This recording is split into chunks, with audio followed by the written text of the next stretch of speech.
La parole est à Monsieur Arnaud Viala. Merci, Monsieur le Président. Monsieur le Premier ministre, c'est mon incompréhension profonde et totale, et celle de nos concitoyens médusés, que je souhaite vous livrer dans notre hémicycle. Il n'y a pas de crise institutionnelle, déclarez-vous à l'envi.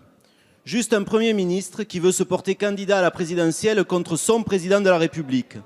Juste des anciens ministres, chaque jour plus nombreux, eux-mêmes candidats contre leur ancien Premier ministre.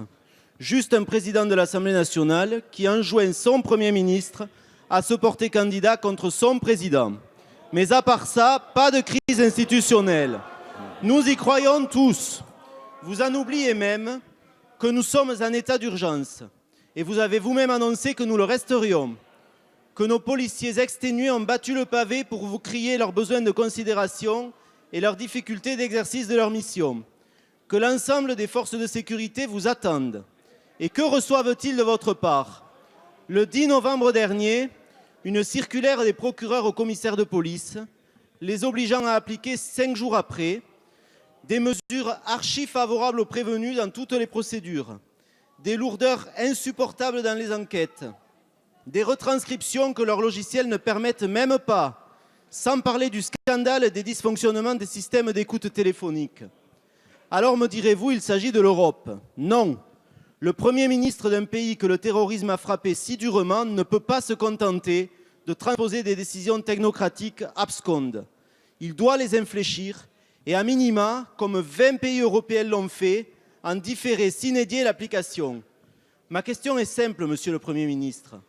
Faudra-t-il qu'un nouveau drame frappe la France pour que les plus hautes autorités de notre État sortent enfin de leur chicaya politicien et s'occupent des Français, de leur sécurité et de leurs forces de l'ordre? Merci. La parole est à Monsieur le Premier ministre Manuel Valls.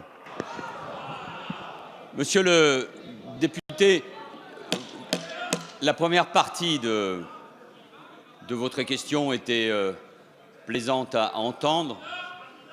On ne savait pas à qui elle s'adressait tout à fait.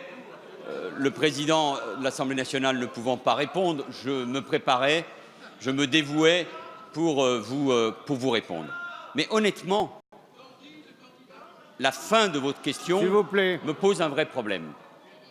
Face au terrorisme, face aux actes terroristes que la France a subis, les dizaines de morts, de blessés, de victimes, parce que notre pays a été profondément traumatisé, parce qu'il y a une menace lourde sur nous, sur de nombreux pays européens, dans le monde. Face à cela, est-ce qu'ici, au moins à l'Assemblée nationale, comme nous avons su le faire à chaque fois sur ce sujet-là, comme c'est le cas dans de nombreux pays, est-ce que nous ne pourrions pas être dignes et à la hauteur de la menace et de ce que les Français attendent? Tout de même, nous pouvons, bien sûr, les uns et les autres, et c'est normal, diverger, nous affronter sur de nombreux sujets, et nous l'avons vu il y a un instant. C'est la force d'ailleurs de notre pays, d'une démocratie, de débattre, de continuer à débattre sur les orientations que chacun va proposer au pays dans quelques mois, parce que c'est le destin de la France qui est en jeu, sur l'éducation, sur le modèle républicain, sur le modèle social, sur notre vision de l'État et des services publics. Mais comme chacun d'entre vous, j'en suis convaincu, j'ai une conviction, c'est parce que comme nous sommes en guerre, en tout cas le terrorisme nous mène cette guerre, parce que nous avons des soldats engagés, des militaires, dont je veux encore saluer l'engagement et l'héroïsme. C'est vrai au Sahel, c'est vrai au Levant, parce que nos forces de sécurité et magistrats, ensemble, luttent contre le terrorisme, parce qu'il y a ce danger. Regardez ce que dit encore la presse de cet après-midi sur les risques que représentent ceux qui aujourd'hui combattent nos forces et combattre nos valeurs au Levant. Face à cela, tout de même, monsieur le député, dire que le gouvernement, le président de la République, le gouvernement n'a pas pris la mesure de ce que nous sommes en train de connaître, c'est diviser. Or, la division, c'est précisément ce que cherchent les terroristes. Et moi, inlassablement, je serai pour l'unité et le rassemblement face au terrorisme.